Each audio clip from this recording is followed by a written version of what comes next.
it's time to officially recognize Jerusalem as the capital of Israel.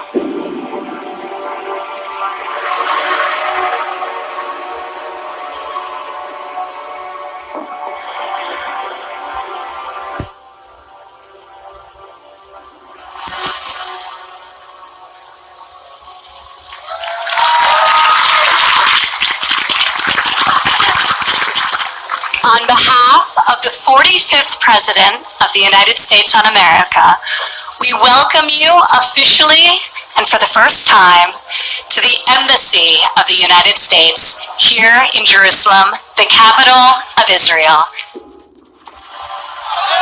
Tonight, the violence President Trump was warned about, protesters burning images of him after his announcement recognizing Jerusalem as Israel's capital. Anger boiling over in the streets. Hezbollah's leader tonight blasting Trump, saying he fired the last bullet at the peace process. These sorts of scenes you often see in this part of the world. The fear this time is that if people really start to believe that the peace process is dead, then these grow.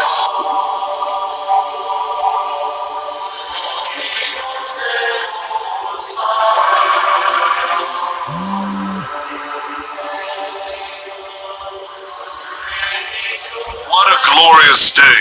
Remember this moment.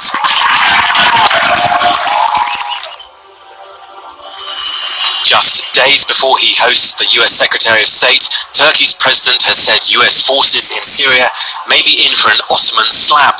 The warning comes as the US continues to fight alongside Kurdish fighters in Syria. I would like to express my regret once again.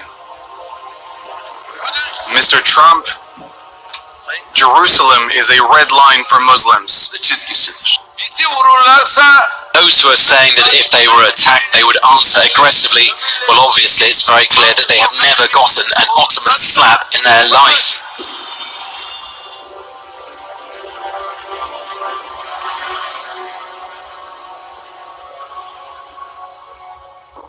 I am announcing today that the United States will withdraw from the Iran nuclear deal.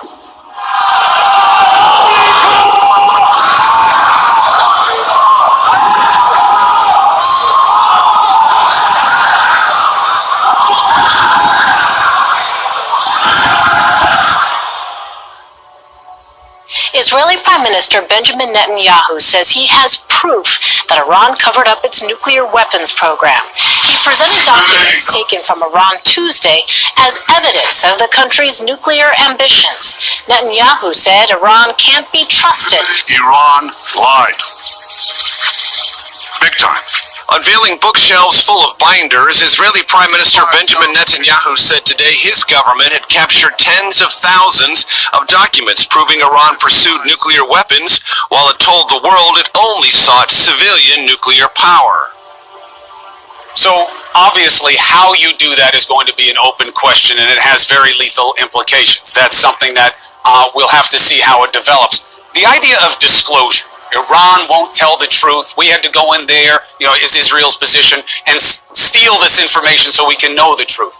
Disclosure as an issue should work every way. The United States should say what it has. You know where I'm going with this. A yes-no question for you. Does Israel have nuclear capabilities and nuclear weapons? Yes or no? We've always said that we won't be the first to introduce it, so we haven't introduced it. But that's not an answer to the question. Do you have them or do you not? Of any country. It's as good an answer as you're going to get. There is no question whatsoever that Saddam is seeking and is working and is advancing towards the development of nuclear weapons. No question whatsoever.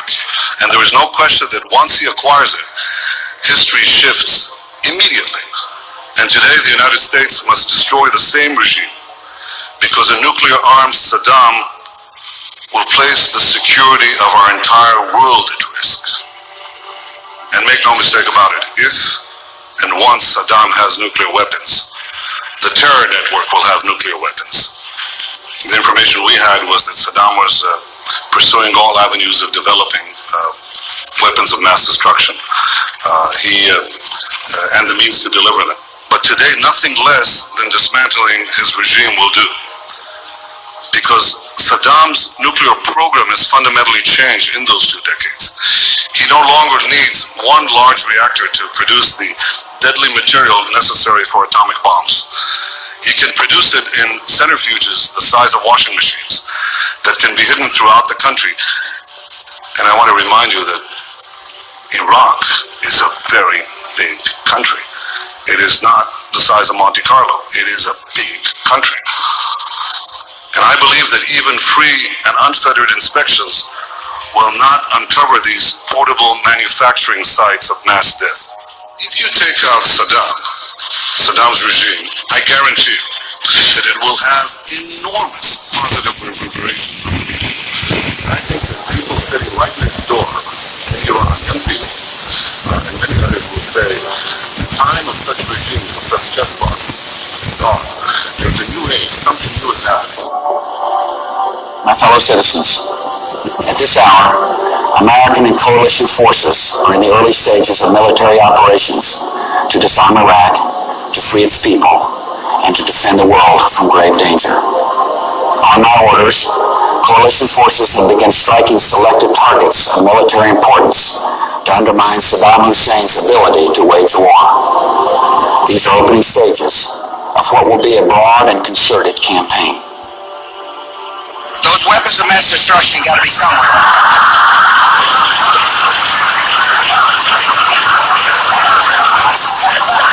Nope, no weapons over there.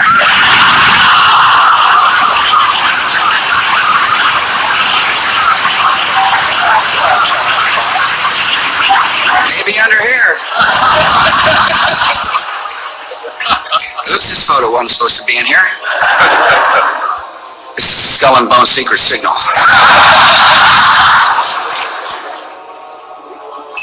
You guys know what this represents? Well, maybe it's the coffee books. What song does it reference? You'll find out. My fellow Americans, a short time ago, I ordered the United States Armed Forces to launch precision strikes on targets associated with the chemical weapons capabilities of Syrian dictator Bashar al-Assad.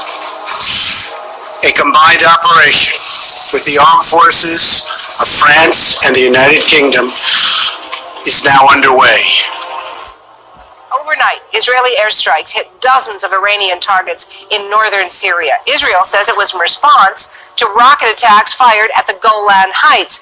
To date, this is the biggest military confrontation between Israel and Iran. Is there a significant risk of escalation at this moment that would not only engulf Syria but spread throughout the region?